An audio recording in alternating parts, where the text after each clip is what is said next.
I even think about it.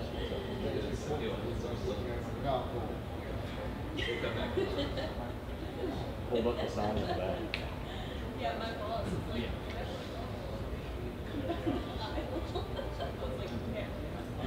he said his own stuff. Maybe she did the same like that last time.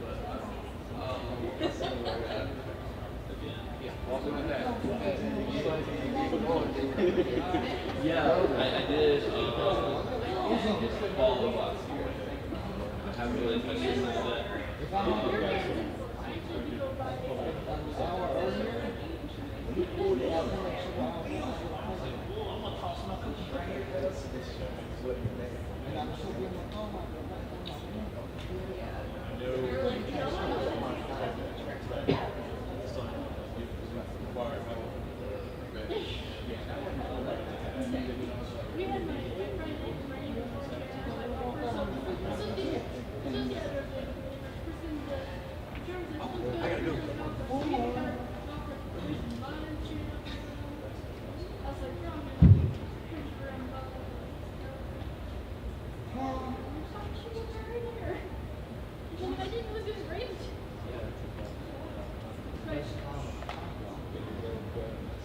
Well, it's not good when it's his friend's wedding and you're gonna go quickly take pictures and then what?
Good morning.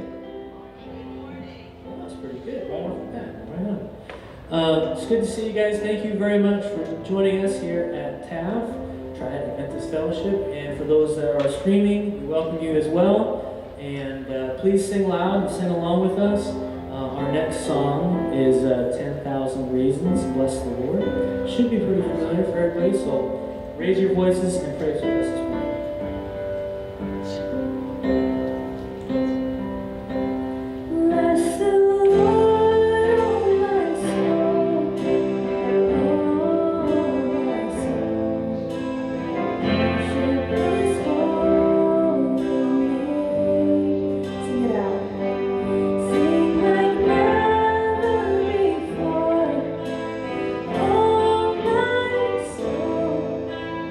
Worship your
Okay, our next song is Because He Lives, parentheses, Amen. And this is a new one for some of us up here, so it may be new for you out there. If you're not familiar, don't worry, just listen and praise with us. And we'll try and lead you. It repeats itself quite a bit, so it shouldn't be hard to pick up. So.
Psalms 145, verse 5 says, "On the glorious splendor of your majesty and on your wondrous works I will meditate."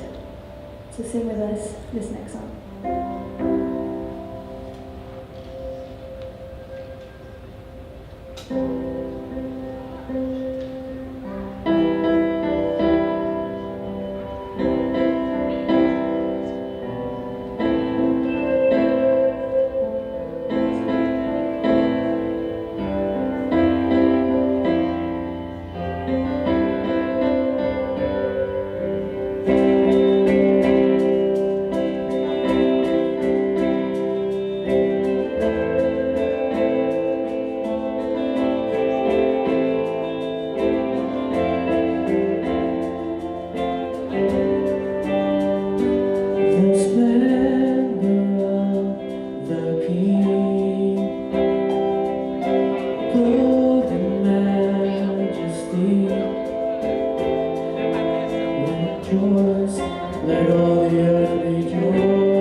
And darkness tries to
Please bow your heads with me.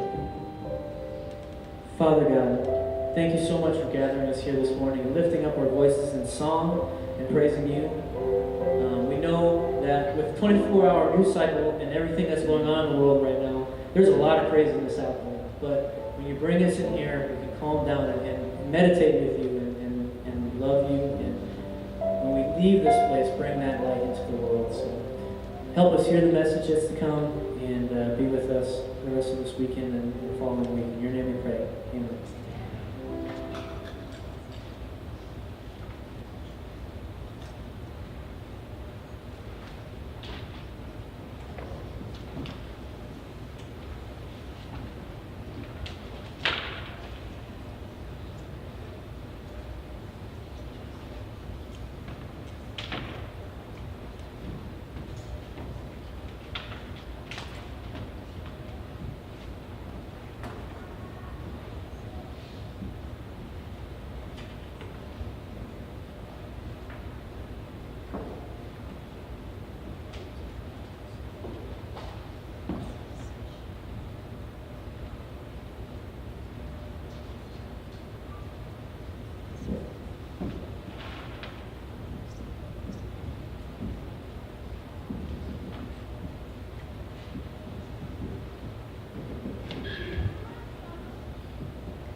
So how many of you had breakfast this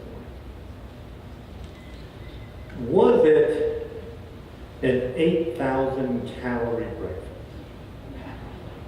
I didn't think so, but it's out there. It's called the Monster Mega Breakfast, served at a cafe near Bristol, England. And to prove it to you, we have a video. Hi, I'm Lucy from the Portishead Cafe, Corner Caf, and we here do the Monster Mega Challenge. It's a massive breakfast, and you have to do 6 bacon, 6 sausages, 6 fried eggs, 2 3-egg omelettes, 4 portions of fried potatoes, 6 black pudding, 6 hash browns, bowl of chips, 2 portions of tomatoes, 2 portions of beans, half of a grilled tomato, 4 onion rings, 4 portions of mushrooms, 4 toast, 2 fried bread, 2 bread and butter, and washed down with an energy drink or a pint of Monty. So 5 people so far have tried the challenge, but none have succeeded. You have to sign away to do the challenge. We have a set of rules as well, some swaps rules that you have to go by. They've all really said that if they prepared themselves more, maybe they could have pushed themselves a bit more. A couple of them said they'll be coming back to try it again, but it's definitely a challenge, hence the reason it's called the Monster Mega Challenge. We've had one person who had about a quarter of it left, which is pretty good considering how much food there is. So after that, you can probably guess what aspect of being fit for life we're going to talk about today. So the last couple of weeks we've talked about how to get and stay spiritually fit and how to get and stay emotionally fit. Today we're going to talk about how to get and stay physically fit. When it comes to our bodies, we can do one of 3 things. First, we can fixate on our bodies. And I came across an article a while back about this new website that encouraged plastic surgery, extreme dieting, in search for a perfect figure. Not that big a deal in our day and age, you would think, but you're wrong on this occasion, because this website was designed for girls as young as 9 years of age. You see, it was actually a virtual reality game that encouraged girls as young as 9 to embrace breast implants, facelifts, along with diet pills, so that they could stay super fit. The site attracted 200,000 members during its first month in England. The French version boasted of having over 1 million members. You see, the sight is only reflecting an already existing reality in our culture, a fixation on our bodies, tying our bodies to our sense of self-worth, whether we can be loved, accepted by others, making our bodies the essence of what will make us happy or whole. But there's another extreme that we could swing to, the extreme of desecrating our bodies. To desecrate something is to violate it, to take something that should be held sacred in esteem and treating it with contempt. So if one extreme is caring too much about our bodies, the other extreme would be caring too little for our bodies. And research has found that right now, in the United States, 2 out of every 3 adults are overweight. 1 out of every 3 of us fall into the category of being medically obese, which is defined as being more than 30 pounds overweight. And 1 out of every 20 of us reach the category of extreme obesity. And the shocking fact is that the numbers are about the same for our children. In fact, there's an article about Disney that they were having to renovate the famous ride, It's a Small World, because it's not a small world anymore. It worked fine when they created it back in the World's Fair in 1964, but since then we've learned this phrase, supersize me. People riding the boats were actually bottoming them out, so they couldn't float anymore, and it stopped the ride. So they had to revamp the entire thing because of rising waves.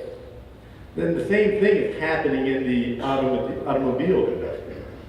Most 2-seat sports cars are only certified to carry 400 pounds. You have 2 men over 200 pounds, which is kind of the norm now, you outweigh that 2-seat sports car. A 5-passenger vehicle is only safety rated to carry 850 pounds, which sounds like a lot, but when you divide it by 5, means 5 adults would have to average 170 pounds. Over that, you're over the limit. 6 200-pound adults would overload a 7-passenger Dodge Grand Cherokee. So the entire car industry is having to rethink tires, component failures, tip overs, and crash safety. So you see, we can fixate on it, and we can desecrate it. And before we get into what it means to be truly fit for life, let's talk about the elephant in the room. And I'm the elephant in the room. You see, I have gained weight. When I was in private practice, I walked from courtroom to courtroom, courthouse to courthouse. I was always on my feet, and I was fairly thin. Now I wear shorts to make me look thin. When I got a job as a DA, I sat down almost all day long at a desk. Rarely ever got up. And I quickly put on 20, 25 pounds. So I figured, what could I do to help?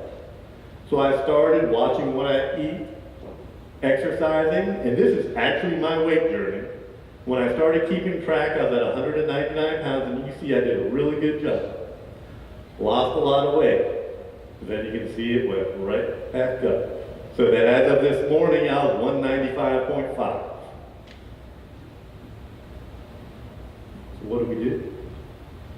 And I told you at the beginning of this series, talking to myself as much as to you.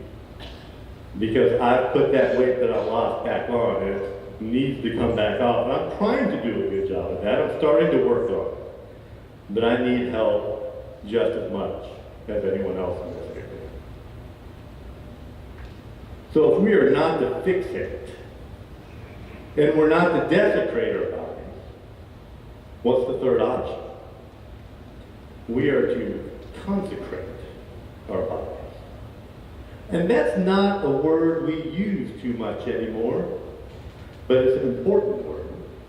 You see, to consecrate would mean that we need to lift it up, to make it holy, to set it aside. You see, you set aside for a sacred purpose. And that's what the Bible would actually encourage us to do. In the book of Romans, we find this verse. Offer your bodies as living sacrifices, holy and pleasing to God. This is your spiritual act of worship. You see, most people don't think about their bodies the way that they should. We know it's an amazing thing. For example, the human ear can detect sound frequencies that flutter our eardrums as faintly as 1/1000th of a centimeter. Our DNA contains enough instructions that if written out would fill 1,600-page books. Just keeping my balance while standing still requires over 300 muscles working together in harmony. Our bodies are unique, they're special, and they're wonderful. The Bible tells us even more. In the book of 1 Corinthians, it tells us this. Do you not know that your body is a temple of the Holy Spirit who is in you, whom you have received from God? Therefore, honor God with your body. A heavy-duty theological statement there. The Bible teaches us that our body is a sacred place where God dwells through the Holy Spirit. So when it comes to our bodies, we're holy ground. You're dealing with something that God not only made, but if you are a Christ follower, actually inhabits. It's not just flesh and blood. There's a spiritual dynamic that is part of your body. So caring for it in any and every way needed is part of our responsibility we have before God. If we don't, it can impact us spiritually.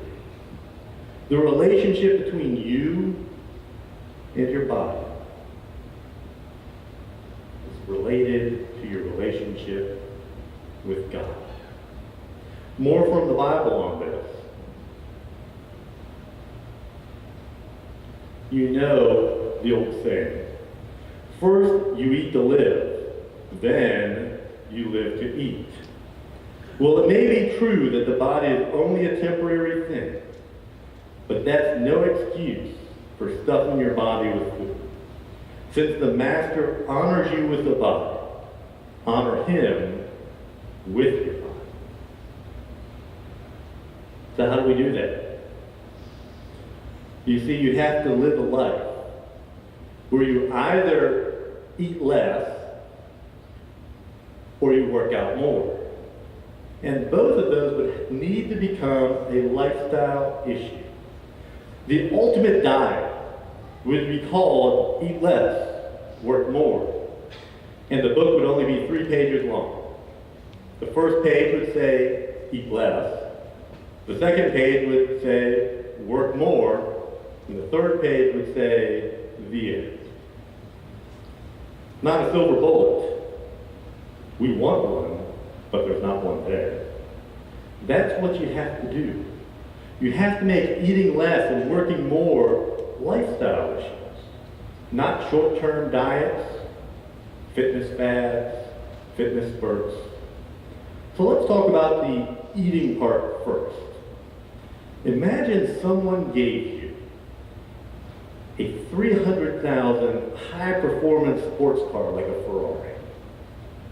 And all they told you was, it's yours for free, but be sure to use quality gasoline. That's all I ask, because if you don't, you're going to ruin the engine. Would you take the deal? Sure we would. That's what God has done with us. Many of us have taken the most sophisticated machine ever designed, the human body, and we give it the cheapest, worst fuel imaginable. And what's even worse is that many of us don't even realize we're doing that. We're gaining weight by eating all the wrong things, and often too much of the wrong things. We're not even aware of it. So we are at our worst in the areas of fat and sugar. So we need to open our eyes and become aware of where all of this is coming into our lives at. So I want to start today with sugar. Now we all know that sugar is not at the top of the food chain. A high sugar diet can not only lead to obesity, but to tooth decay, mood swings, heart disease, and diabetes. And in fact, the Bible warns us against sugar. In the book of Proverbs, we see this verse. It's not good to eat too much honey, which are sweets. Like a city whose walls are broken down is a man who lacks self-control. Now, most of us probably think we do a pretty good job with our sugar intake. But we're still overweight. So how is sugar getting through? We're watching what we eat, so how is it getting through our diets? It's in ways that we don't even realize.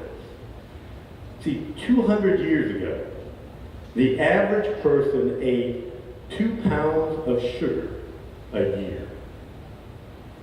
100 years ago, that had only gone up to 4 pounds of sugar a year.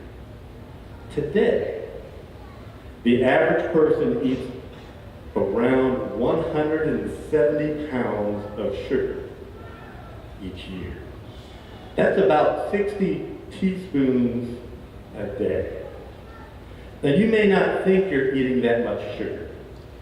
So I want to do a little demonstration. We're going to walk through a typical day for a child. Teaspoon. Thank goodness for Costco with sugar. So, your child gets up, wants some breakfast. And I think you'll see that this diet is fairly common. I think some might do better, some might do worse, but I think it's probably common. So your child gets up, wants some breakfast. Cinnamon Toast Crunch, Honey Nut Cheerios, Fruit Loops, standard breakfast. That would give you 9 teaspoons of sugar.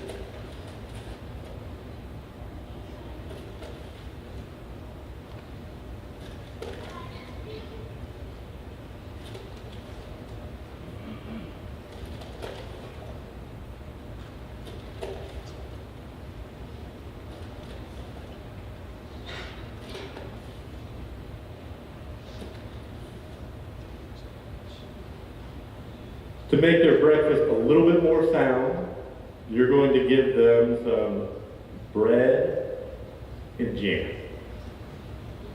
Another 7 teaspoons of sugar.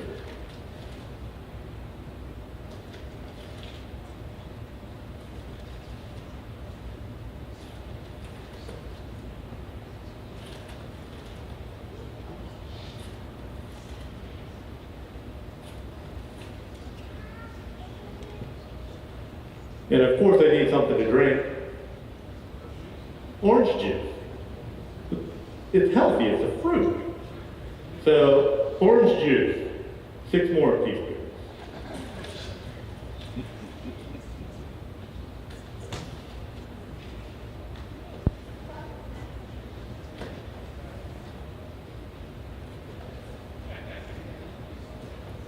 You know I can't talk and count at the same time, so don't be asking me questions when I'm trying to count teaspoons, otherwise they'll be all off.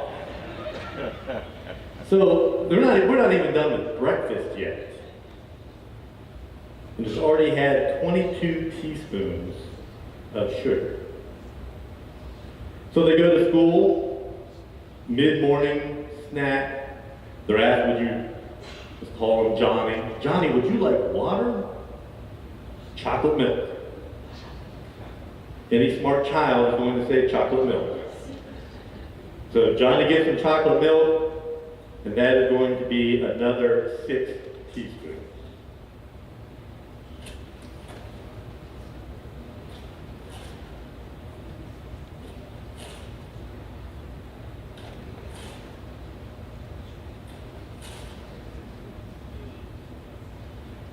Lunchtime,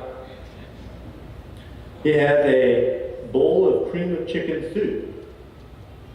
Fairly healthy. Still 4 more teaspoons.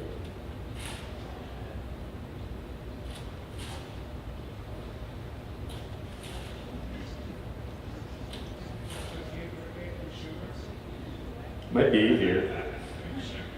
So, of course, with that soup, there's got to be a dessert. So, Jello. Jello will add 4 more teaspoons.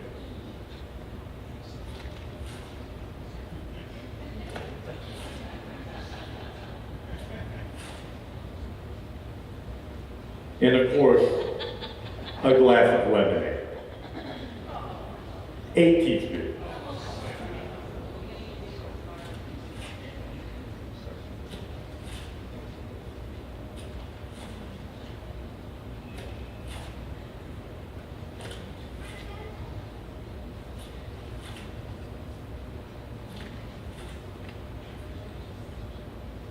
And then school's over. Dad picks him up from school. Dad needs a mid-afternoon caffeine fix, so they go to Chick-fil-A. And of course, Johnny wants a snack. I mean, you can't go through the drive-thru at Chick-fil-A and not get something for your child. And, you know, it's Chick-fil-A, so it's got to be good for you, or at least Jesus-y. So Johnny says that he wants a Dr. Pepper and a chocolate chunk cookie. 23 teaspoons of sugar.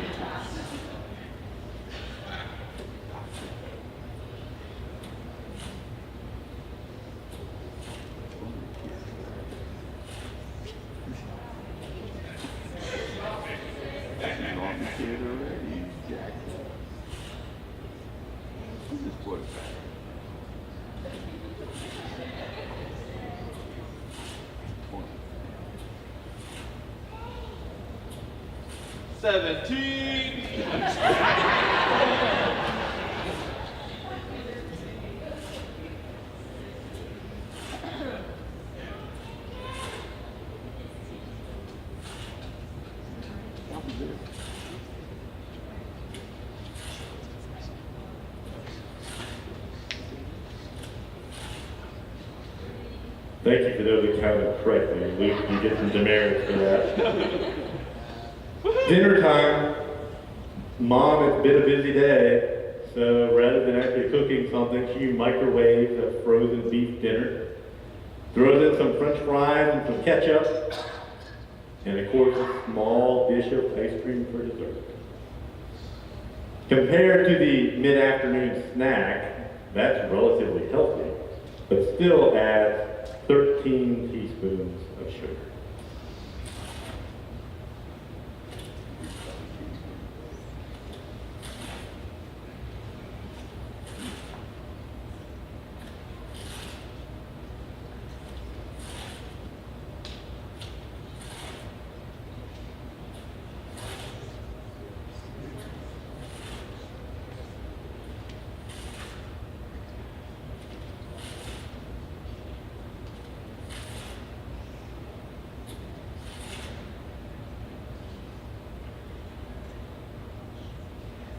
That's not even on that heavy of an eating day, is it?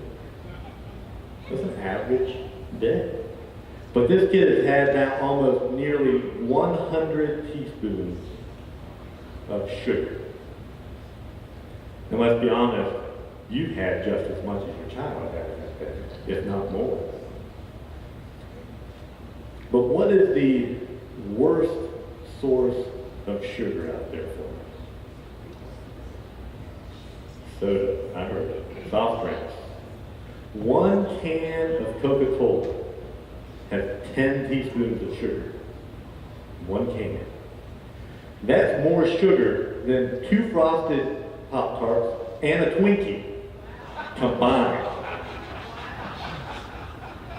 And the average American drinks 53 gallons of soda a year. That is 5,653 teaspoons of sugar. And no, I'm not going to do that. That's amazing. Now I know what some of you might be saying. It's okay, I drink diet soda. That's not all that much better. But you see, the problem isn't just sugar. It's also fat. You see, the body wasn't designed to digest heavy fats.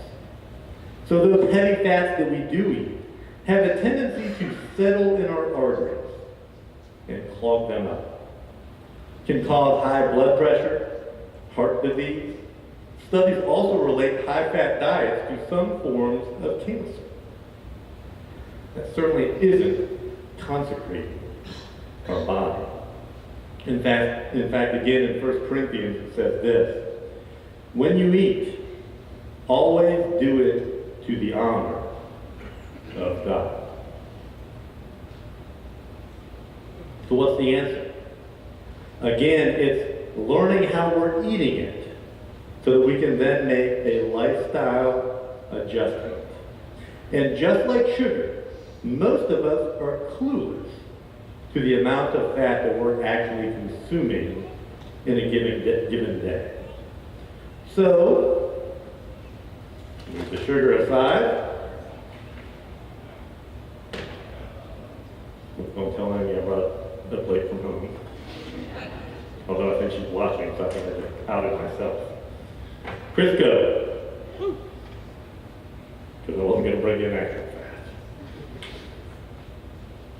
So, let's do an adult this time, not a child. So, it's time for breakfast. 3 egg and cheese omelet. Fairly standard breakfast meal. But that has 7 teaspoons of fat. Right?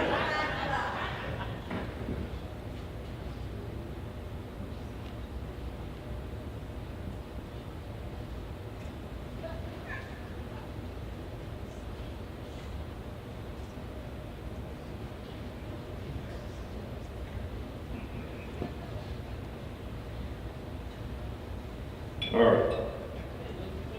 Don't worry. I thought about that.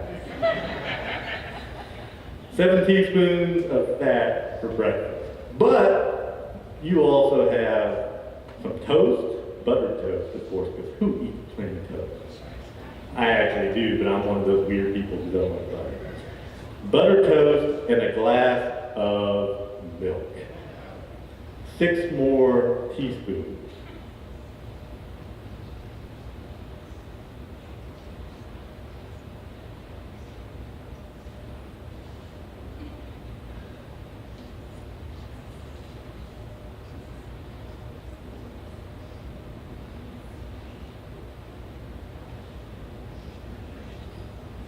Now, halfway through the morning, you're a little bit hungry. You're out walking around and you see the hot and ready light. It's on. And that is clearly a sign from God. So you get yourself a donut. 5 more teaspoons. Just one. Some of you had these this morning because I know I picked them up.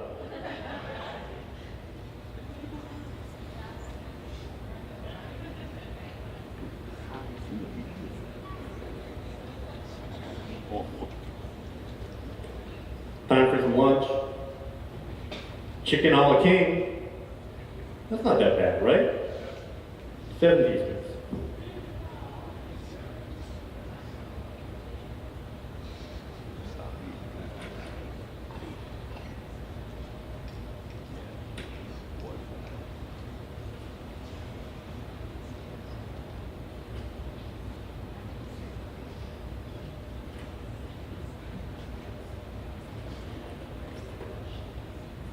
because you just bigger Crisco.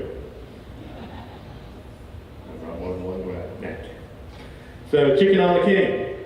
But of course you gotta have something with you. You just can't eat chicken on the cane. So you have some bread. 3 more.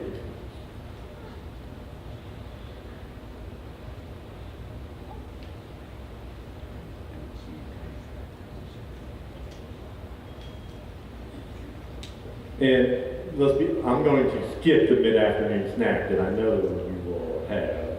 So no mid-afternoon snack, we'll jump straight to dinner. 3 ounces, just a 3-ounce serving size of some red meat. 8 teaspoons.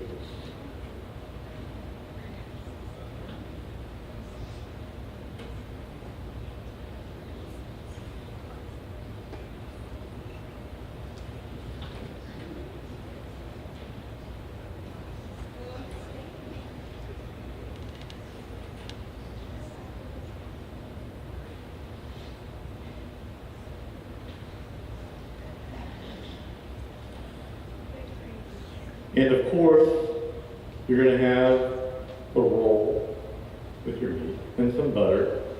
Be another 3 teaspoons.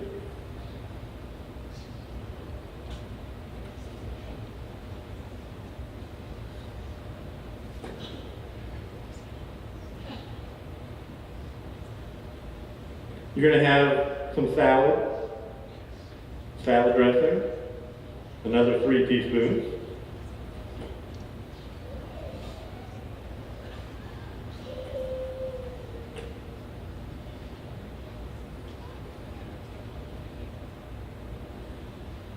Some potatoes and gravy, because you gotta have some potatoes and gravy. That'll give you another 5.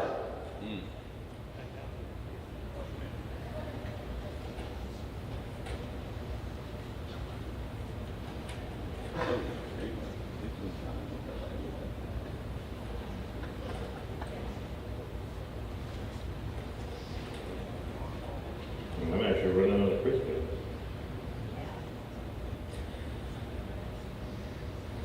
A piece of chocolate cake for dessert. And if you're going to have a piece of cake, what do you have to have with cake? No, I'm not going ice cream. You got to have something to drink for it with your meal. A glass of milk. So a piece of cake, a glass of milk. Touch my iPad screen with the wrong finger. This is why you should not do this thing. That will give you another 4 teaspoons. I'm not even trying to get 4 more out of this, but we're going to try. Getting very slippery.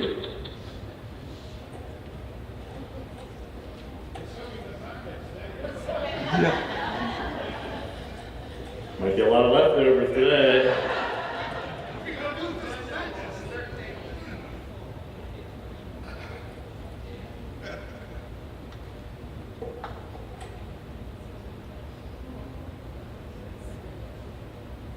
One day. This is a 1-pound thing of Crisco.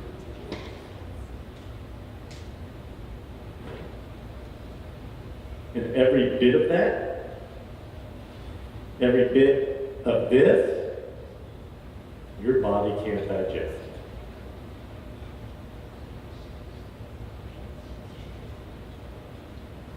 We're not supposed to eat more than 40 grams of fat a day. 40 grams of fat. That is 1 quarter-pound of cheese.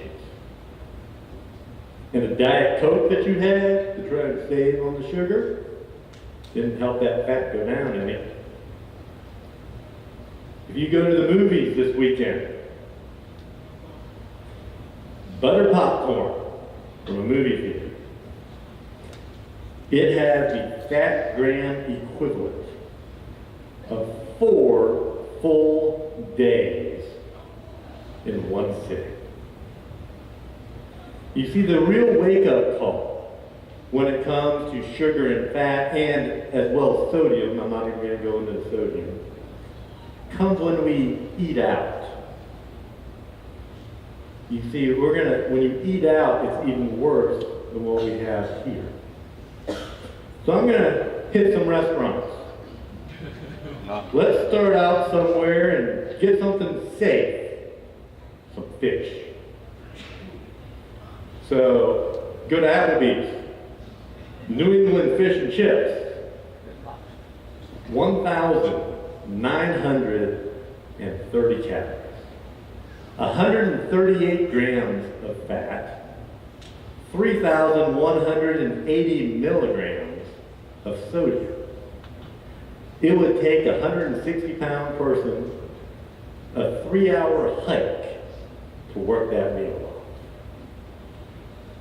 What if you want a burger? You go to Hardee's and you get a monster thick burger. 1,290 calories, 92 grams of fat, 2,840 milligrams of sodium. And that didn't even include the French fries. So you say, well, okay, I'll just stick with an appetizer and I'll get a vegetable because vegetables are better for us. So,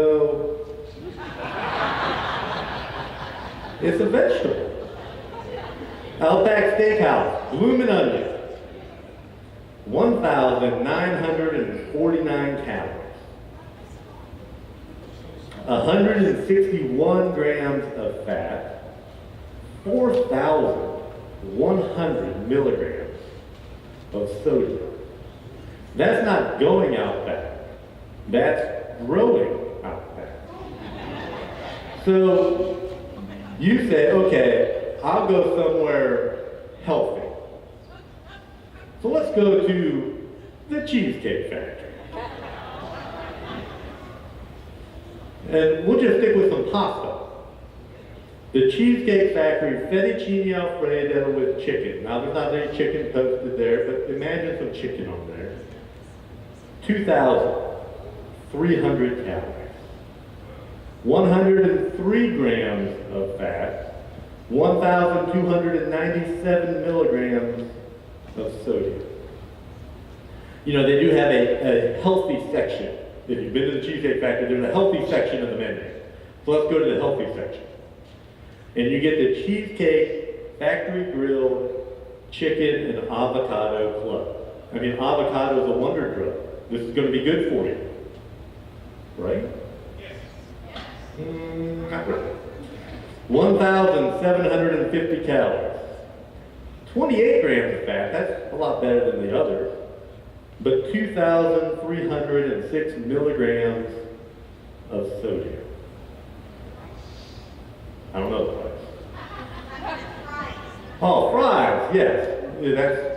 You gotta get fries, and that's not even counting a piece of cheesecake. Who goes to the Cheesecake Factory and doesn't get the cheesecake?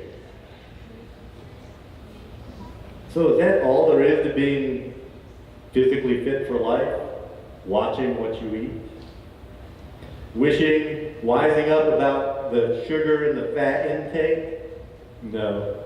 You see, if you're going to be fit for life and treat your body as sacred and holy, then you're going to add at least one more thing. Exercise. In fact, the Bible actually tells us to do that. Exercise is good for your body. These words are worthwhile and should not be forgotten. And when the Bible says it's good for you, that's really an understatement. The importance of exercise is off the charts when it comes to physical health. And I know that we know that, but I'm not sure we know just how beneficial it can be. According to the Mayo Clinic, they did a study, and they had headlines of what exercise can do for you. First, exercise improves your mood. Exercise releases a powerful hormone, an endorphin, into the bloodstream. And that endorphin effect can be felt for up to 2 hours after you exercise, resulting in increased energy, and a better mood. Along with increased intake of oxygen, the endorphin works like a natural antidepressant. People who exercise handle pressure better, feel more confident, and are just plain happier. Second, exercise combats chronic diseases. It can prevent or manage things like high blood pressure. It can lower your cholesterol. It can help prevent type 2 diabetes, osteoporosis, and even certain types of cancer. Third, exercise helps you manage your weight. When you exercise, you burn calories. Fourth, exercise promotes better sleep. Regular exercise can help you fall asleep faster, and then once you are asleep, it can help you sleep deeper.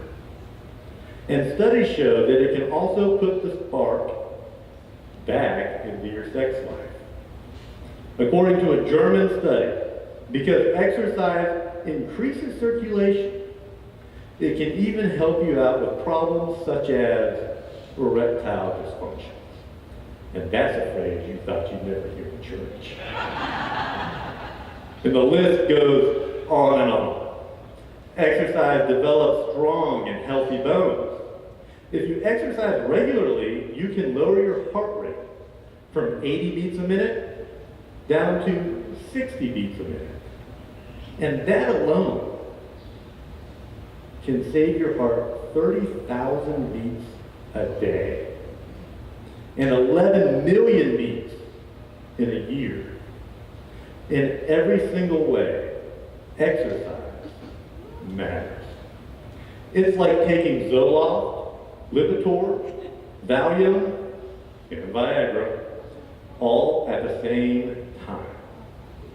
But get this, studies show that we don't do it. On any given day, only 16% of us participate in some form of exercise. That means on that same day, 84% of us don't. You know that gyms actually have their whole business model around this idea? A report on NPR says that gyms have more members than they could ever possibly accommodate. Planet Fitness averages around 6,500 members per gym. But most of their gyms can only accommodate 300 people.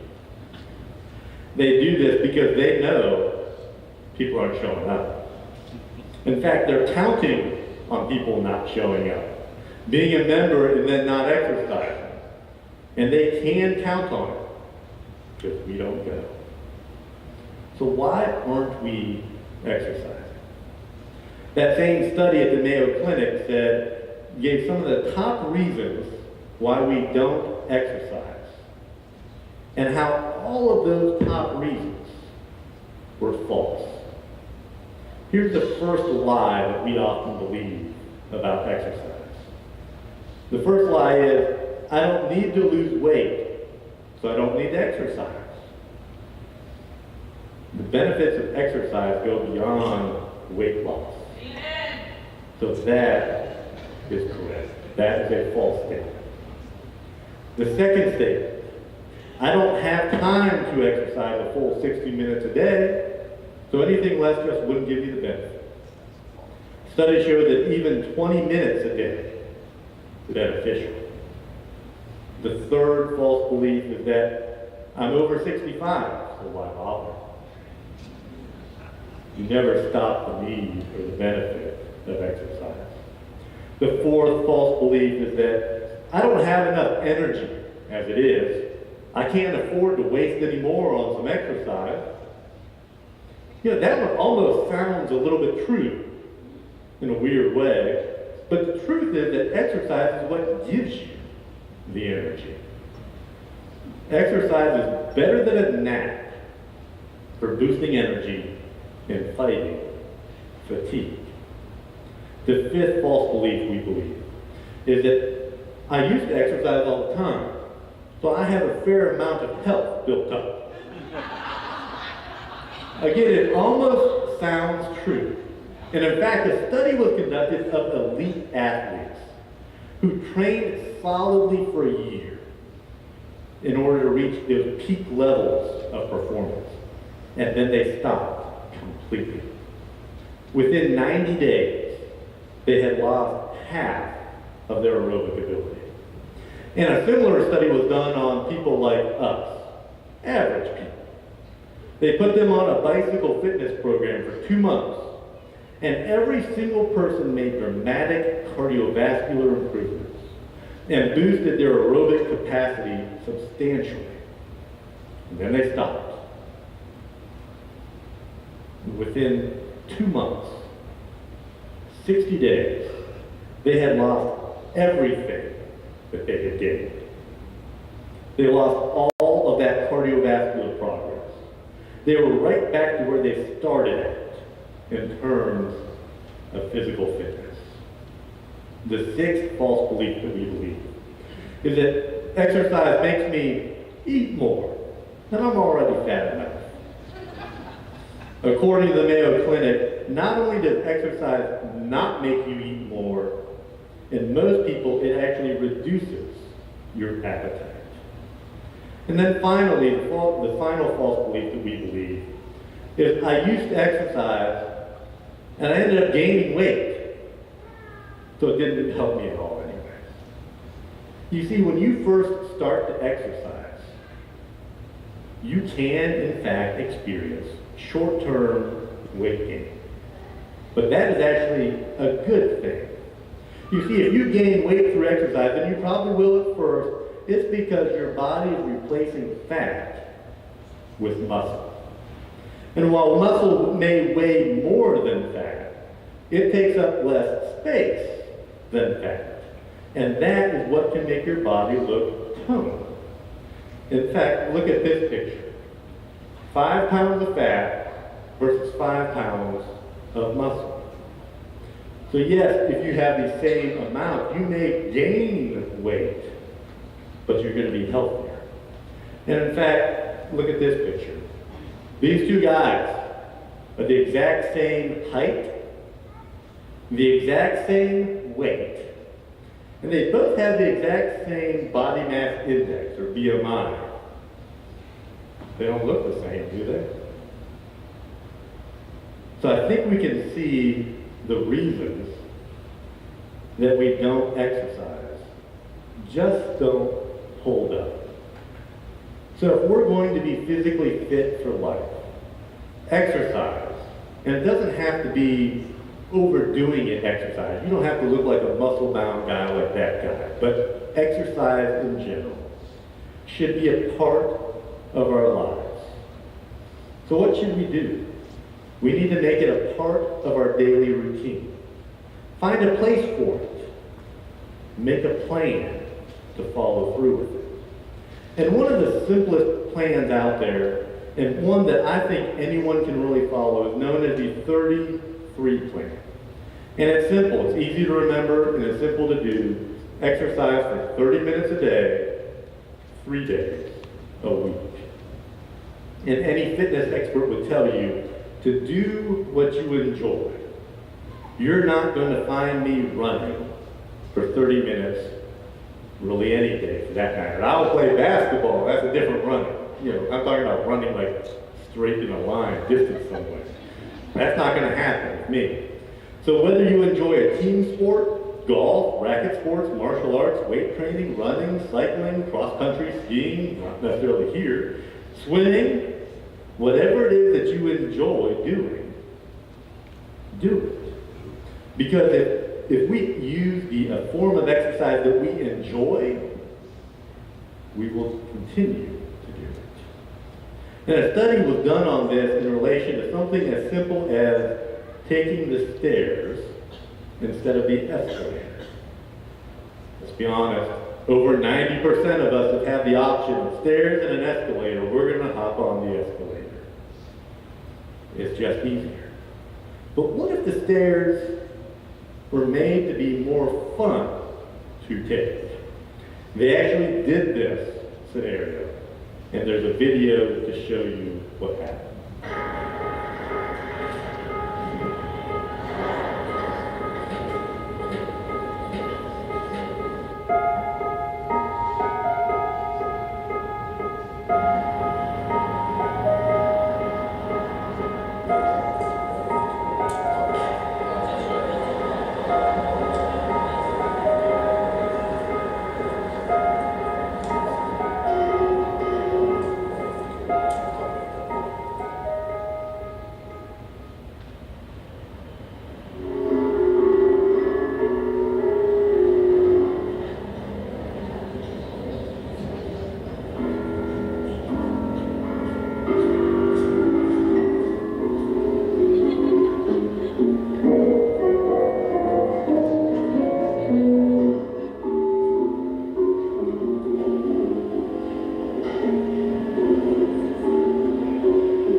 So if it's just a little bit more fun, we will actually do something that we normally wouldn't otherwise do. But there's one more thing I would add to all of this, and it would be a fitness band. One that makes things, one of the best things that has come around in a while. I use my Apple Watch. But there's also Fitbits and a bunch of other things.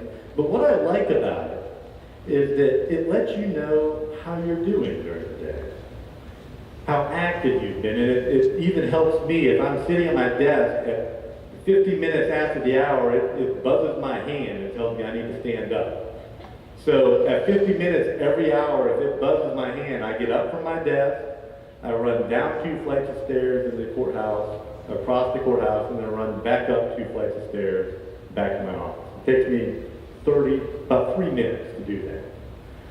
But it gets me up and gets me some aerobic exercise. We often try to get that closest parking spot. Park further away. Take the extra steps.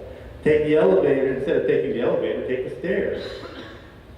What I like about my Apple Watch and fitness bands is that I can set a goal for how much activity and steps I want to get in a certain day. And then I can see exactly where I am. In an Apple Watch, you have 3 separate goals to try to hit. And I try to hit those every day. I don't get them every day, but I try to hit those every day. In fact, I think all of you should get an Apple Watch. And I'm not doing this bid to help Apple. But the cool part about an Apple Watch is that we could actually connect our Apple Watches, and we can see how I can see how you're doing, and you can see how I'm doing on a day. And we can compete with each other, we can mock each other, and ridicule each other. It would be totally awesome.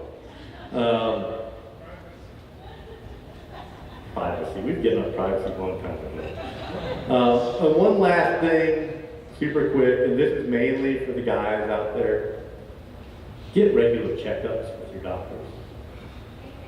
You see, we are bad about that.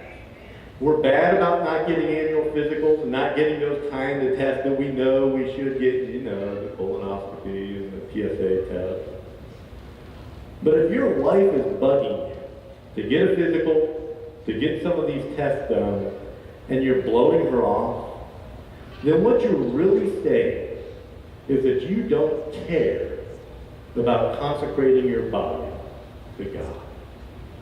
You don't care about living a long life so that you can care for your wife, you can walk your daughter down the aisle, or hold a grandchild. You don't care about being healthy in the later years of your life.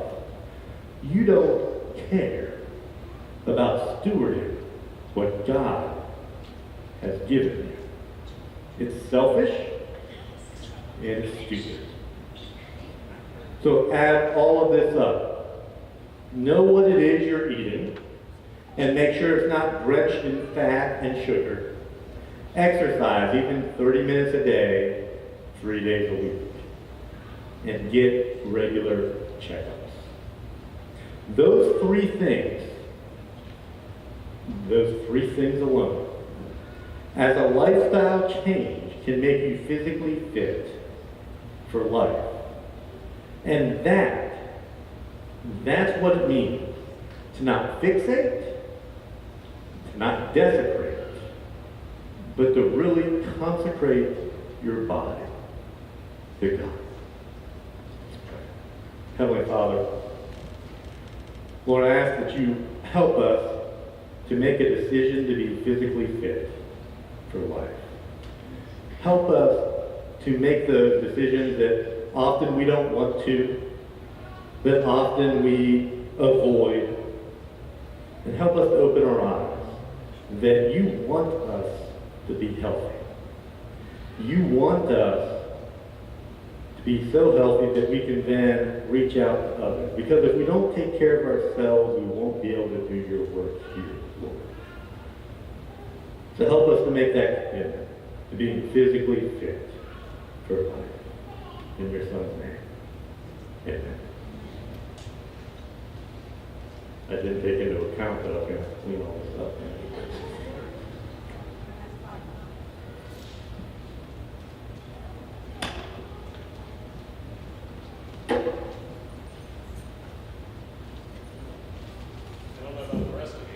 But I'm going to need a donut to process all that information. Got a few announcements. First of all, don't forget to check in on Facebook. I've seen several of you doing that, so I appreciate it. But it does provide meals through Second Harvest Food Bank, so it's something easy and quick you can do. Also, we're having lasagna out in the lobby. I'm not even going to ask the information. I'm all in the messenger. We've got our very own Emily that is going on a mission trip here in March, and we'd love for you all to help her out, make a donation. I'm going to give you the website address, but hopefully you got the email as well, because these are always fun to read out. It's gofundme.com/Mexico-mission trip-mountaineering. That's a great opportunity for her, and we definitely want to support her as well in that. We've got our church social coming up. That will be here just a few Saturday, February 10th from 7 to 9 p.m., just right across the street here at the Outreach Center. We've got games, a bake-off, well, maybe, I don't know after this, and music. If you want to participate in the bake-off, you don't have to provide calorie information or anything. You can send that to taftbakeoff@gmail.com.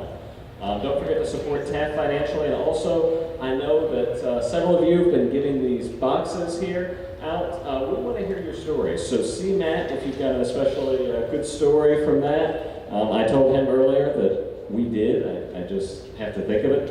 So yeah, let Matt know. We want to promote that, and it's just a great opportunity. If you haven't done that, Liz and I have done it now twice, and it's just fantastic. We're doing the same people, so we're actually building a relationship, getting to know them, keeping in touch. It's just awesome. And I'm going to go ahead and invite Matt out now, because we've got a very special thing. Orlando, will you come and join me? I don't know if you've had the opportunity to meet Ty. You can come too.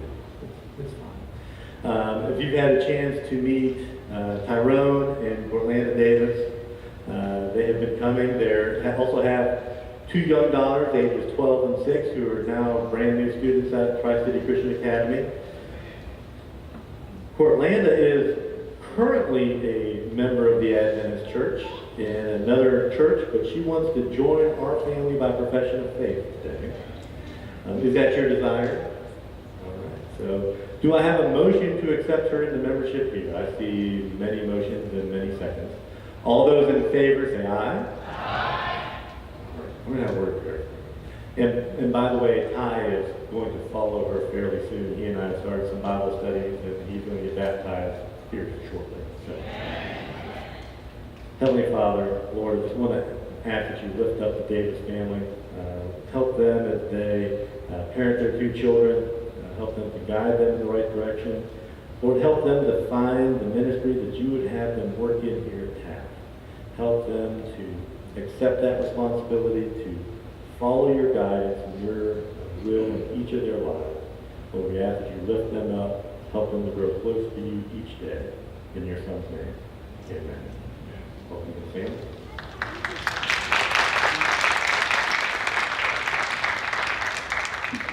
We're going to have the musicians start making their way up. They'll do some songs for us here in just a second to play us out, and then we'll go get some of that lunch. I imagine the plates may be just a little bit less than normal on this side. We'll see. Would you bow your heads with me? We're going to say a prayer for the food and the tithes and the offerings.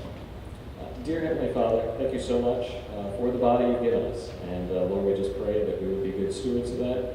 Lord, thank you so much for the food, the hands that prepared it, and for the generous nature of all of us here with the tithes and offerings. Lord, we just want to go further your work with that. Name we pray. Amen.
Thank you for joining us this morning. There's lunch in the lobby. Have a happy Sabbath.